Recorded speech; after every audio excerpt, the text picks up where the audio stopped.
தப்பான தொழிலில் போகக்கூடாதுன்னு தான் வெளிநாட்டுக்கு வந்து இந்த நாட்டில் நாய்படாத பாடுபட்டு கஷ்டப்பட்டு உழைக்கிறீங்க. அதுக்குள்ளேயும் ஃபோட்டோஸ் போடுறதால திருப்பியும் தப்பான தொழிலில் நீங்கள் போகாமலே போக வைக்கிறாங்க. அஸ்ஸலாமு அலைக்கும் வரஹ்மத்துல்லாஹி வபரகாத்துஹு. அன்பார்ந்த அனைத்து உறவுகளுக்கும் இனிய மாலை வணக்கம். இதோ மீண்டும் ஃபேஸ்புக்கில் வலம் வரும் எங்களுடைய பெண்கள் தப்பே செய்யலை, ஆனாலும் தப்பான விடயங்களில் சேர்க்கப்படுறீங்க. காரணம் நீங்களே உங்கள் தலையில் மண்ணாளி போடுறது தான்.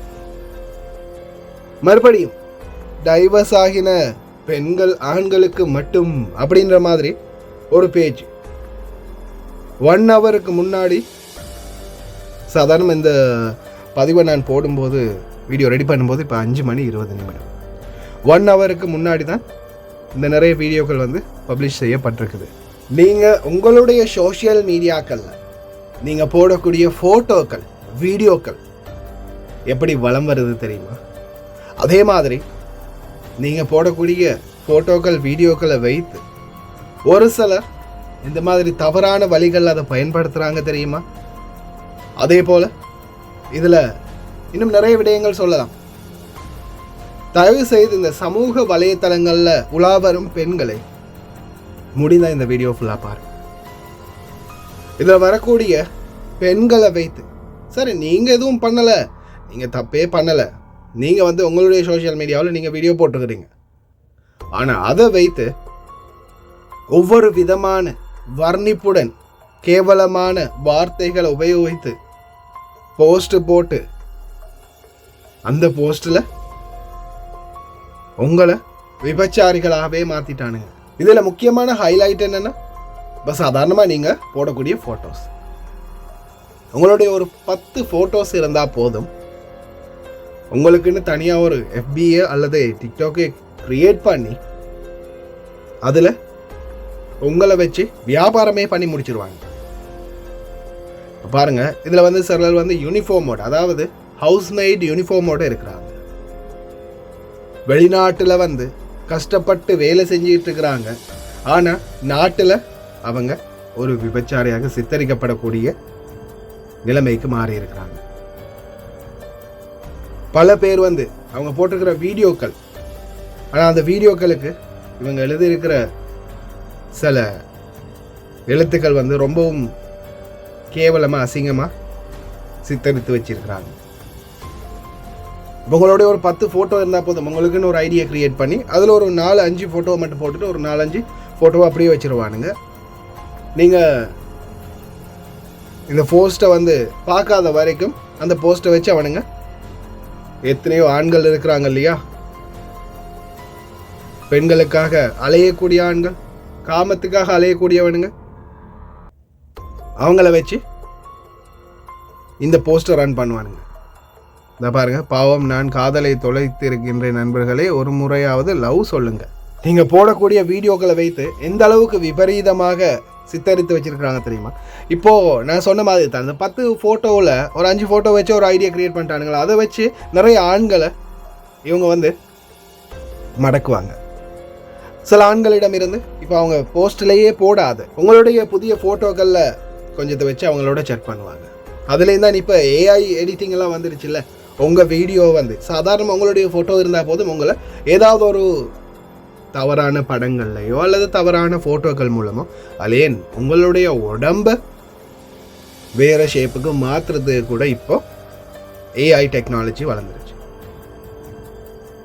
அந்த மாதிரி ஃபோட்டோவை போட்டு பல ஆண்களை வீடியோ கால் மூலமாக, அதுவும் AI மூலம் ஒரு வீடியோவை ரெடி பண்ணி, நீங்கள் ஆடை இல்லாமலோ அல்லது நிர்வாணமாகவோ இருக்கிற மாதிரி ஒரு வீடியோவை ரெடி பண்ணி அது மூலம் அவங்க காட்சி கொடுத்து வீடியோ கால் மூலம் அந்த வீடியோ வச்சு அவனுங்க சம்பாதிச்சிருவாங்க.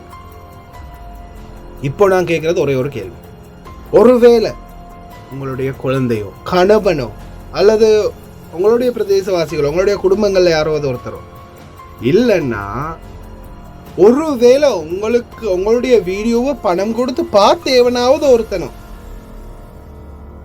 உண்மைக்குமே உங்களை நேரில் பார்க்கும்போது நீங்கள் இந்த தவறெல்லாம் பண்ணியிருக்க மாட்டீங்க, ஆனால் உங்களை பார்க்கும்போது அவனுக்கு என்ன தோணும்? இதோ நம்ம வீடியோவில் பார்த்த பெண்மணி அப்படின்னு வந்து உங்கள்கிட்ட பேசும்போது இல்லை ஒருவேளை அவனுங்க அதை வந்து வீடியோவாக ரெக்கார்ட் பண்ணி வச்சுருந்தோ அல்லது ஸ்க்ரீன்ஷாட் அடித்து வச்சுருந்தோ ஒருவேளை உங்கள்கிட்ட பேசும்போது இப்போ நீங்கள் யாரா நீ தப்பாக பேசுகிற அப்படின்னு நீங்கள் உங்களுடைய நியாயத்தை உங்களுடைய பக்கம் இருக்கிற நியாயத்தை நீங்கள் முன்னெடுத்து வைப்பீங்க. அந்த சந்தர்ப்பத்தில் ஒரு வேளை உங்கள் கூட யாராவது ஒருத்தர் இருக்கும்போது, கணவனோ குழந்தைகளோ யாராவது ஒருத்தர் இருக்கும்போது, இல்லை இவங்க என்னோட வீடியோ கால் பேசியிருக்கிறாங்க, இவங்க என்னோட ஆல்ரெடி பேசியிருக்கிறாங்க, இவங்க வந்து எனக்கு சட் பண்ணியிருக்கிறாங்க அப்படின்னு சொல்லி திடீர்னு தூக்கி அந்த வீடியோவையோ ஃபோட்டோவையோ காட்டும்போது ஒரு செகண்டில் யாராக இருந்தாலும் பார்த்த உடனே ஏஐ அப்படின்றத உன்னிப்பாக கவனிச்சாதான் தெரியும். அடுத்தது உங்களோட உண்மையான ஒரிஜினல் ஃபோட்டோஸும் ஷேர் பண்ணப்பட்டுக்கும் இல்லையா, நீங்கள் சோஷியல் மீடியாவில் போட்டோ உங்களுடைய ஃபோட்டோகள். இப்போ இந்த இது பாருங்கள், நான் சோகமாக இருக்கிறேன், எனக்கு யாராவது துணை வேணும், அதுவும் எப்படியெல்லாம் ஃபோட்டோ போட்டிருக்கிறாங்கன்றதை பாருங்கள். அதே மாதிரி சிலர் வந்து ஃபோட்டோ போடுறதே இல்லை, சோஷியல் மீடியான்றதே இல்லாத ஒரு சிலர் இருக்கிறாங்க.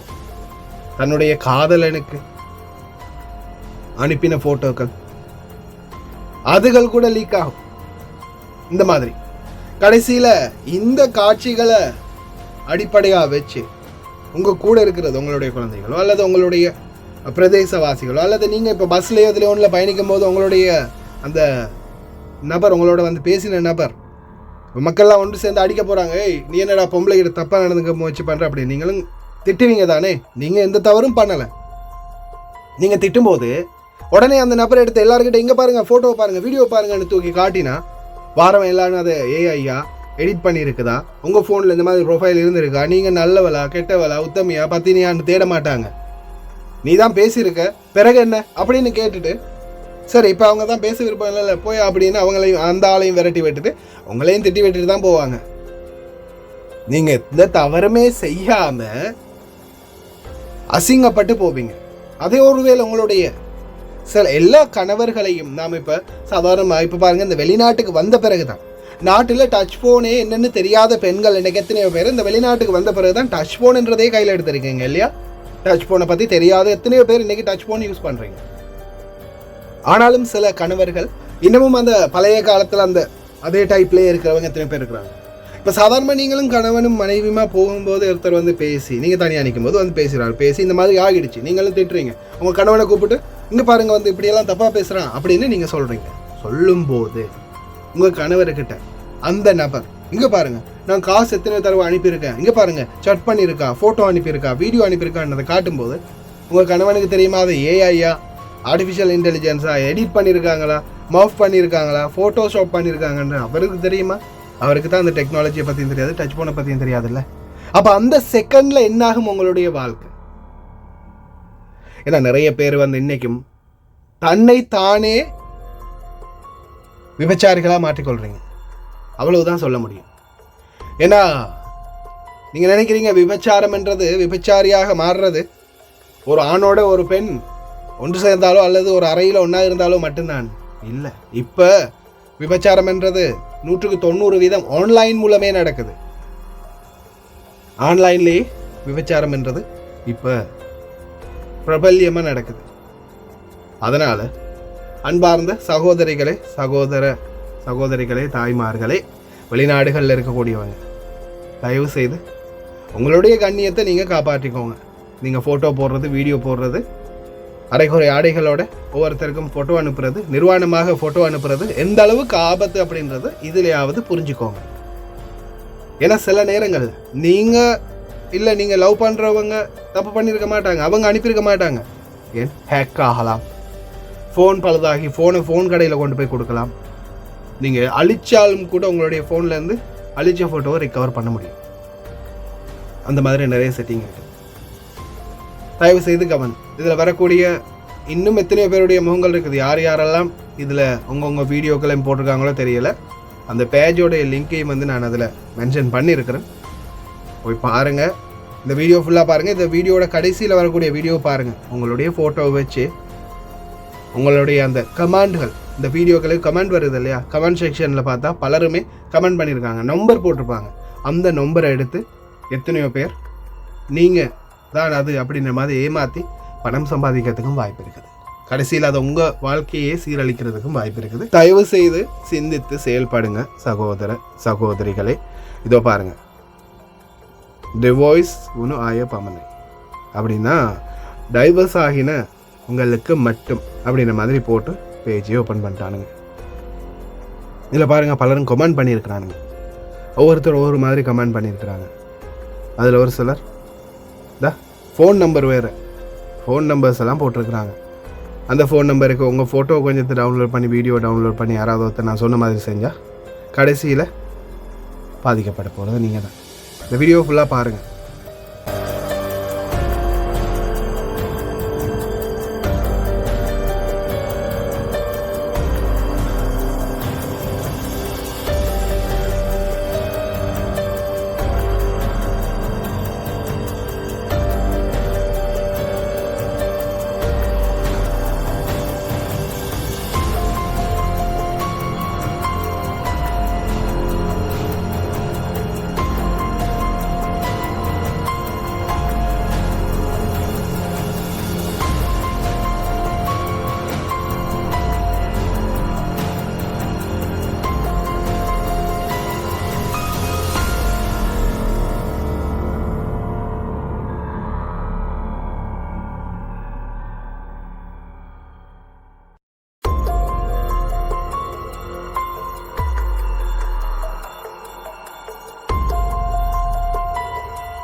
උදේ වන්දර තරහ වෙන්න එපා යාළුවනේ.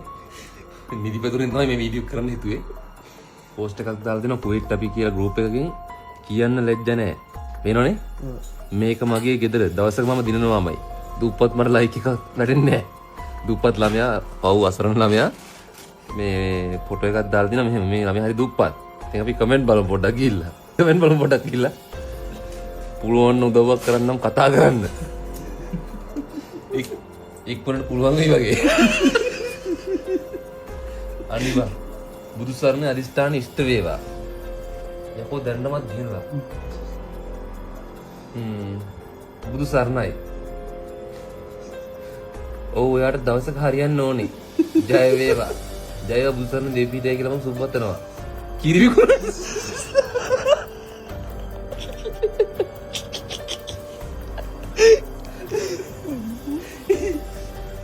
ලකි ලස්සන යකි ඔයාස කෝල් එන්න අපේ ගෙදර ඇත්තටම හොඳ සහකරනවා. ජනක චම්පා කුමාරි දවසක දිනනවාමයි. ඔයා දැක්කම ලයික් අඩු බව නම් පේන්නේ. පතිරණ චන්ද්‍රවංශ පතිරණ කම්ටු කියලා ෆෝන් නම්බර් එක දාලා තියෙනවා.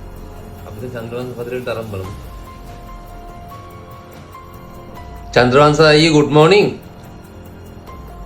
චන්ද්‍රවංශ අයියේ මම මේ කතා කරන්නේ අර Facebook එකේ post එකක් දාලා තිබ්බේ අපේ නෝනා මේ කියන ලැජ්ජ නැහැ මේක මගේ ගෙදර මම දවසක දිනනවාමයි දුප්පත් මට ලයික් වෙන්නේ නැහැ කියලා.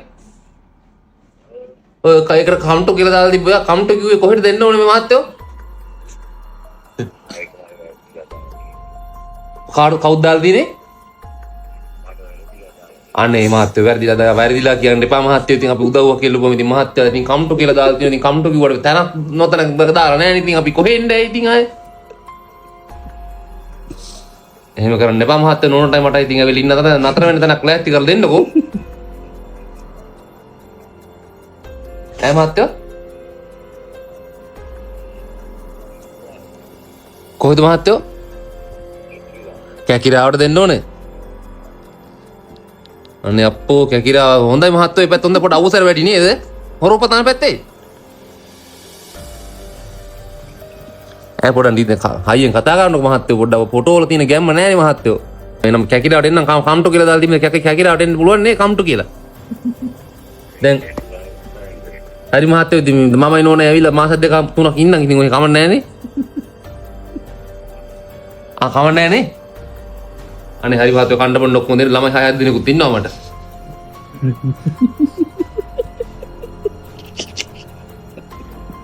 ළමයි 7 දෙනෙකුත් ඉන්නවා මහත්තයෝ මට පොඩි පැටව 7 දෙනෙක් කෙල්ලෝ 4 දෙනෙකුයි කොළු 3 දෙනෙකුයි.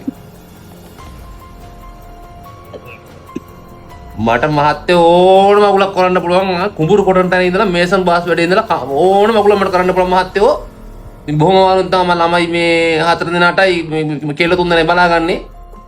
ඉතින් මගේ නෝනා තමයි ওই පොල්ලතු පෙර ගාව ඉඳන් ෆොටෝ එක දාලා තියෙන්නේ.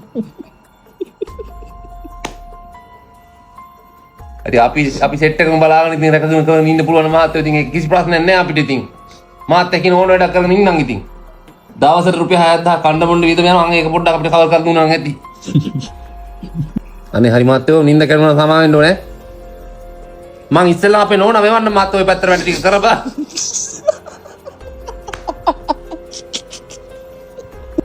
விபரீதத்தை விலை கொடுத்து வாங்காதீங்க பெண்களே. விலை மாதுகளாக ஆகாதீங்க பெண்களே. எங்களால் முடிஞ்சது இந்த மாதிரியான தகவல்களை கொண்டு வந்து உங்களை அவேர்னஸ் பண்ணலாம். கூடவே வந்து ஒவ்வொருத்தரையும் அது பண்ணாதீங்க இது பண்ணாதீங்க அது தப்பு இது தப்புன்னு சுட்டி காட்ட முடியாது. இறைவன் தந்து அறிவு இருக்குது, யூஸ் பண்ணுங்க. இந்த மாதிரி வீடியோக்கள் ஃபோட்டோக்கள் தைரியம் தான் போடுறா. நீ ஃபோட்டோ வச்சு என்னடா பண்ண முடியும் போடுறா அப்படின்னு சொல்லி சிலர் வந்து இன்றைக்கும் திமிராக அதுக்கு பதில் கொடுக்கக்கூடியவங்க இருக்கிறீங்க. நான் தப்பு பண்ணலையே, நான் எதுக்கு கவலைப்படணும் அப்படின்னு. ஆனால் நான் சொன்ன அர்த்தத்தில் நீங்கள் யோசிச்சு பாருங்கள். சந்தர்ப்பம் சூழ்நிலை நீங்கள் தப்பே பண்ணாமல் உங்களை தவறான ஒருத்தராக சித்தரிக்கக்கூடிய வாய்ப்புகள் அதிகமாகவே இருக்குது. ஏன்னா அந்த மாதிரியான நிலைமை இப்போ உருவாகி இருக்குது. ஒரு ஃபோட்டோ இருந்தால் போதும், ஒரு பெண்ணுடைய ஃபோட்டோ இருந்தால் போதும், அவங்கள வச்சு ஒரு சுயசரிதையே எழுதிட முடியும். அந்த அளவுக்கு காலம் மாறி போயிருக்கு. பாதுகாப்பாக இருப்பீர், பயனுள்ள தகவல்களை பகிர்வீர், பாதகத்தில் விழாதீர். கடைசி வரைக்கும் பார்த்து எல்லாருக்குமே ரொம்ப நன்றி. வீடியோ பிடிச்சிருந்தா லைக் பண்ணுங்கள், மறக்காமல் இந்த வீடியோ ஷேர் பண்ணுங்கள்.